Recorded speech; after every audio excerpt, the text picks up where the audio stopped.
Joining me now is Ohio Congressman Mike Turner. He's the chairman of the House Intelligence Committee and a member of the House Armed Services Committee. Mr. Chairman, thanks very much for being here today. Thank you, Maria. Thank you for having me. I want to get into Iran as well as China. What is your reaction to Kamala Harris's interview last night with Bret Baier on Fox? Well, it's very concerning whenever she describes current events, because we all pretty much, we're watching the same things. We see things unfold, and she has an inability to articulate them. But I think what's really concerning is it's not just what she knows, it's what she believes.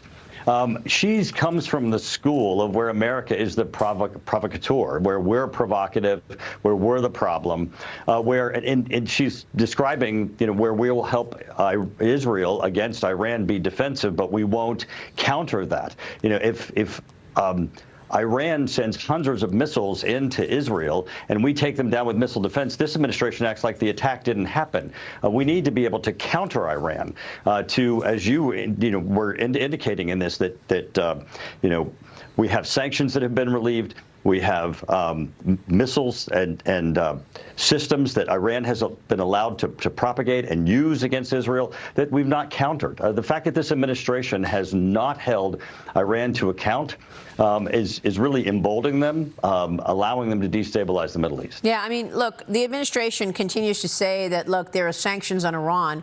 But as Bret said, critics say they're ignoring the sanctions. They have allowed Iran to sell oil to, for example, China, and raise billions and billions of dollars that they've used to support their terrorist proxies. So, I mean, there were also threats against President Trump, threats against Mike Pompeo, Secretary of State, from Iran. They want to take them out. So Joe Biden hasn't really responded to any of that. Yeah. Which have gone unanswered. Right. And I have said, if literally, this administration has acknowledged that Iran has been plotting to kill Donald Trump, a former president of the United States, and a current candidate for president of the United States, which should be considered an act of war, right, and members of his cabinet. They have hacked his campaign. They have also, there are people who've been arrested who are trying to plot against members of his cabinet, all of which have gone unanswered by this administration. Again, they don't take justice to Iran. As long as they are doing defensive measures, they believe that they have countered Iran. And that's not true. Iran continues to grow. They continue to be more aggressive. They continue to take more actions. Right. And this administration is not holding them accountable. Well, I want to ask you about this most recent debacle that we've been talking about. The Wall Street Journal and many others have reported a suspicious fleet of drones. These drones flew over Langley Air Force Base in Virginia for 17 days last year, apparently stumping the Pentagon. The Pentagon is really tight-lipped. They claim they don't know whose drones it is. U.S. officials say they don't know who's flying the drones, and they don't know how to stop them because federal law prohibits the military from shooting down drones near military bases in the U.S. unless they pose an imminent threat. And how are they not posing an imminent threat if we don't know who they are? They flew over Langley Air Force Base. The drones then headed south over an area that includes the home base for the Navy's SEAL Team 6 and Naval Station Norfolk. What can you tell us about this, Mr. Chairman? Oh, Maria, I agree. This is a failure both of technology and of processes. This is controlled airspace. The Department of Defense should be immediately moving for authorities to be able to take these down, but also of technology to be able to sense, really where these are coming from and utilize the technology that we have to be able to address them. But even further than that, they should be working backwards so that we can hold accountable who it is who's doing this, because this represents not only a national security threat, but certainly a threat to the personnel that are absolutely there.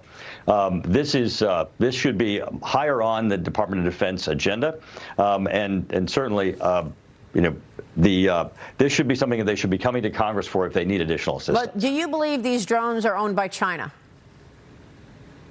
I think it's certainly possible. I mean, the fact that the Department of Defense is saying that they don't know is what's really troubling. Right. Because here it could be anyone. Right? It could be someone recreational on a weekend, or it could be a significant adversary. The House Oversight Committee has been investigating the ties between Communist China and Democrat vice presidential nominee Tim Walz, with all of the trips he's taken to China. Walz has said he traveled to China more than 30 times, coordinated multiple student trips to Beijing. Then they walked it back. They said, no, it was 15 times.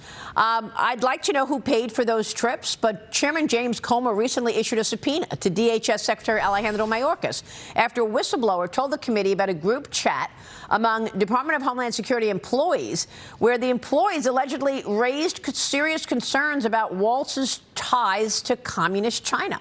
Congressman, you're on that committee. Has the committee received these documents? Where are you in your investigation? What can you tell us? Yeah, not yet. Chairman Comer's done a great job in his investigations over the past 2 years, and this is a great one for the committee to step in, because clearly we need answers. The vice presidential candidate has made very questionable statements that need answers. He's not answering them, and I think Chairman Comer is certainly going to both raise the level of debate, but also get some answers that are going to be important. From an intelligence standpoint, sir, what is the most important issue we need to be aware of when it comes to adversaries of America?